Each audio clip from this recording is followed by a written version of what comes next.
Good evening student, this is the BCC, that's mean body centered cubic unit cell. In this we have studied about the radius of the cell, number of atom per unit cell and nearest distance of the atoms. What is the meaning of BCC? BCC means body centered cubic unit cell. That's mean a cubic cell in which atoms are attached at the corners as well as at the center of the cube. This is a cube and you are seeing this is the first corner, second corner, third corner, fourth corner, fifth corner, sixth corner and 7 and last corner is 8 corner. All corners are occupied by the atoms and one atom is also at the center of the cube. This is the center where all the diagonals intersect each other. So उसे हम बोलते हैं body centred cubic unit cell, जिसमें corners पे atoms लगे होते हैं और एक एटम उसकी बॉडी के सेंटर पे लगा होता है. तो हम जैसा कि पढ़ चुके कि कार्नर वाले एटम्स का 1/8 पार्ट इनसाइड जाता है क्यूब के.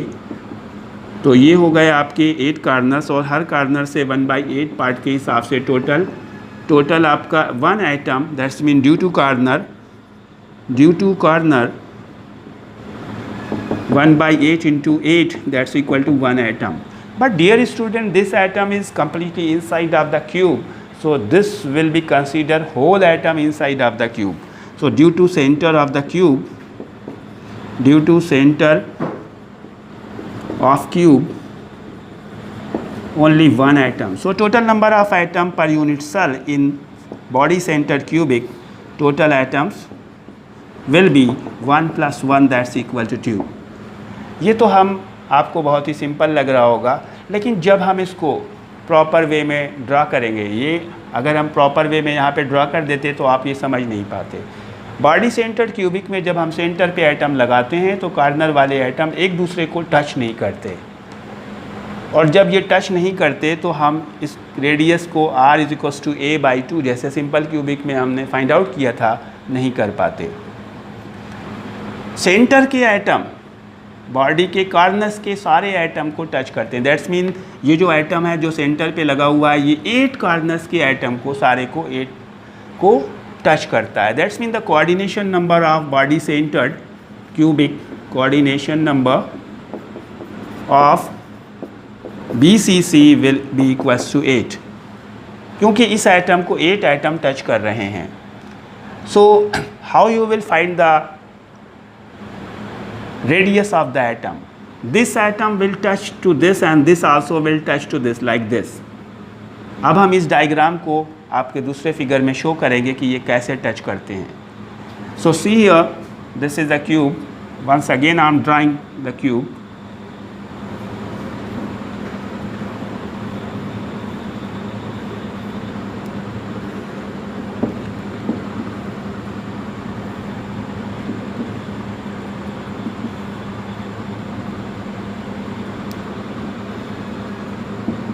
As you are seeing,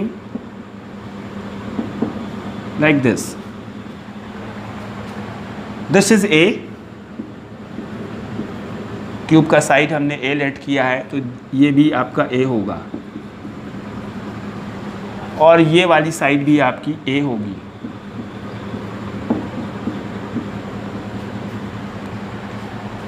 हम इस पॉइंट को कैपिटल A से इंडिकेट कर रहे हैं और इस पॉइंट को कैपिटल B से इंडिकेट कर रहे हैं. एज यू आर सीइंग, ये क्यूब है तो ये आपका नीचे जो फेस है ये स्क्वायर होगा, ये A है, ये A है, ये इसका डायगोनल होगा. इसको हम डार्क कर रहे हैं और इसको हम C पॉइंट देते हैं. अगर हम पाइथागोरस थ्योरम के अकॉर्डिंग AB की डिस्टेंस निकालेंगे, so you will be AB is equals to what it will be, √a² plus a². That's mean length square, this will be hypotenuse according to the right angle triangle, and this is 90 degree. So what it will be, AB is equals to a√2. That means we can write here a√2. As you are seeing, this atom will touch to this atom and then this atom. That means this line This is the cross diagonal. I am writing here D. This is also A because side of cube. And dear student, this is also a 90-degree angle. So if you want to find the AD, so you have to use the AB square plus DD square. So in right angle triangle ABD, you can say AD is equals to under root A root 2 whole square plus this is A, that means A square. So this is 2A square plus A square. So AD is equals to A root 3. That means यहाँ से लेके यहाँ तक की distance को हम A root 3 कह सकते हैं. और ये इसका यहाँ पे एक सेंटर होगा, जहाँ पे एक ये सेंटर है, इस पे एक एटम लगा होगा जो कि इस कार्नर पे यानी यहाँ पे वाले एटम को टच करेगा और ये वाले एटम को टच करेगा. हम यहाँ पे एक एटम बनाते हैं, इसकी रेडियस r है और इस तो डायमीटर 2r हो जाएगी.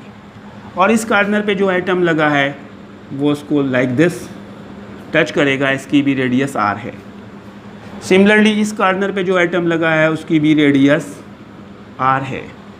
This is so what you are seeing r r r r, that's mean AD is equals to 4r.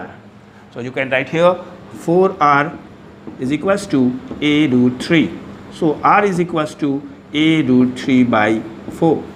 This is the radius of the atom present in the body-centered cubic unit cell. As you know, तो अब आपको ये पूरा समझ में आ गया होगा कि how you will find the radius of the atom in BCC unit cell. Dear student, what will be the nearest neighbor distance? D is equals to 2r. 2r के इक्वल होती है. This is the nearest neighbor. ये इसका पास का atom है जो बिल्कुल close है, सबसे ज़्यादा पास है, और इसकी डिस्टेंस यहाँ से यहाँ तक 2r है. So 2 into A root 3 by 4, that's equal to A root 3 by 2. So आप D की वैल्यू इससे फाइंड आउट कर सकते हैं, distance of the nearest neighbor. So student, I think you have understood about the BCC, FCC and simple cubic. Okay students, हमने सारे तरह की यूनिट सेल के बारे में पढ़ लिया, उनकी रेडियस, उनकी डिस्टेंस के बारे में, उनके number of item per unit cell के बारे में हम एक बार आपको समराइज़ करा दें एक छोटी सी टेबल के थ्रू. देखिए ये आपको बहुत हेल्पफुल होगी. एक टेबल बनाएंगे जिसमें हम फर्स्ट उसमें लिखेंगे unit cell, this is unit cell. उसके बाद हम लिखेंगे इस पे number of item per unit cell. उसके बाद हम यहाँ पे लिखेंगे रेडियस ऑफ आइटम, और उसके बाद ये हम लिखेंगे यहाँ पे डिस्टेंस, और लास्ट में हम लिखेंगे पैकिंग फ्रैक्शन. अभी हमने आपको पैकिंग फ्रैक्शन नहीं बताया, लेकिन हम इस टेबल में बना देते हैं क्योंकि नेक्स्ट वीडियो में आपको पैकिंग फ्रैक्शन के बारे में बताया जाएगा. So first is simple cubic. Simple cubic number of item simple cubic में 1 होते हैं. Radius r is equals to a by 2 और distance d is equals to a होती है, और पैकिंग फ्रैक्शन इसका होता है 0.523, या आप कह सकते हैं 52.3%. Now the next one is BCC. BCC में नंबर ऑफ़ आइटम 2 होते हैं. Radius r is equals to A root 3 by 4, अभी आपने फाइंड आउट करी आज ही के लेक्चर में, और distance d is equals to A root 3 by 2, और इसका पैकिंग फ्रैक्शन होता है 0.680, दैट्स मीन 68.0%. और थर्ड वन है लास्ट वन, जिसे हम FCC बोलते हैं. FCC में 4 होते हैं नंबर ऑफ़ आइटम्स, और रेडियस होती है r is equals to A root 2 by 4, और डिस्टेंस होगी A रूट 2 बाई 2, और पैकिंग फ्रैक्शन इसका सबसे ज़्यादा 0.740 और 74.0%. एक और है जो उसकी हमें सिर्फ, जिसे हम एंड फेस सेंटर्ड कहते हैं, उसमें रेडियस और डिस्टेंस के बारे में नहीं पूछा जाएगा CBSE में, लेकिन उसके नंबर ऑफ़ एटम्स के बारे में ज़रूर पूछा जाएगा। तो एंड फेज सेंटर्ड में, एंड फेज सेंटर्ड के लिए नंबर ऑफ़ एटम पर यूनिट सेल 2 आएंगे। So I think student it is understand for you, and in the next lecture we will explain about the packing fraction of all three and the density of the crystal and numerical on the basis of the density. Good night.